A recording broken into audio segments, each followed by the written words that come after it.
It's Pancho, and let's jump into today's video. Happy birthday to Slaughter Gang CEO 21 Savage. 21.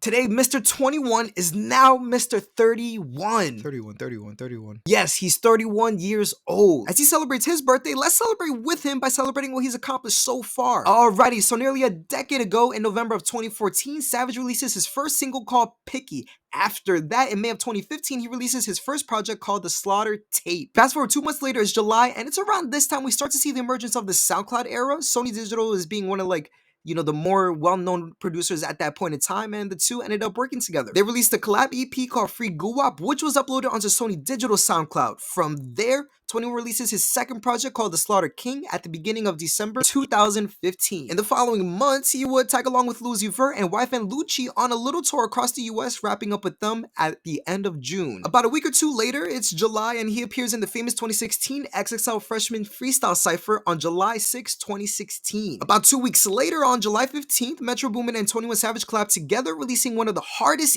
EPs in recent times called Savage Mode. And I'ma stand on that, alright? On the Billboard 200, Savage Mode peaked at 23, and for me personally, when I'm listening to this project, there's one main point that you continuously hear, which is stated by 21 himself, that he's an independent artist. He makes it clear, saying that he doesn't want to be signed because he's hot at the moment.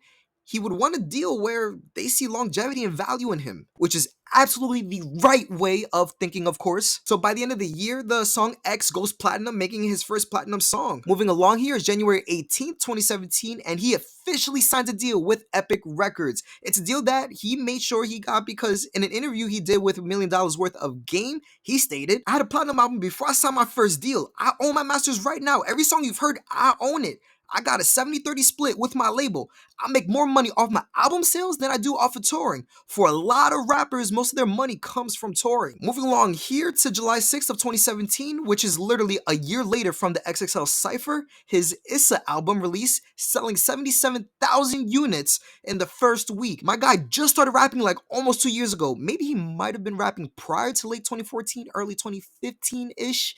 But just looking at some of these uploads, that's what I'm going by. This is not a detailed documentary. While he's charting with his Issa album, in October 21, he teams up with Offset and Metro Boomin on a collaboration album called Without Warning, selling 55,000 units first week. After features like Black Boy JB's Rover 2.0 and Rockstar with Post Malone and many other features, it became obvious he's not one to mess with lyrically.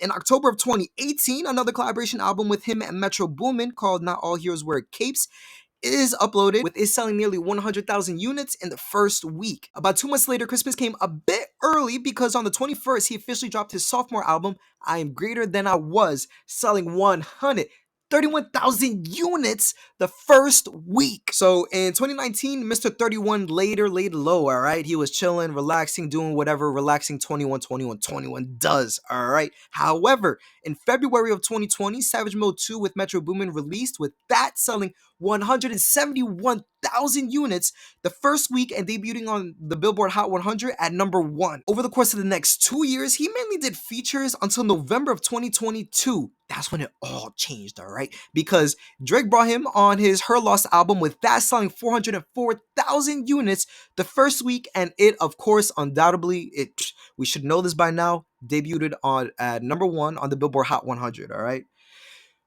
Whew, so that's a lot. Man, like I said, happy birthday 21 Savage. It's been a ride, obviously. Stay tuned for more upcoming videos. If you could please like this video, share with everyone you know, and subscribe to this channel, it'll be greatly appreciated. Alrighty, shout out Fat Joe, soy Pancho, ya. They've been like lately talking about Latinos wasn't in rap and this and this. These guys are delusional.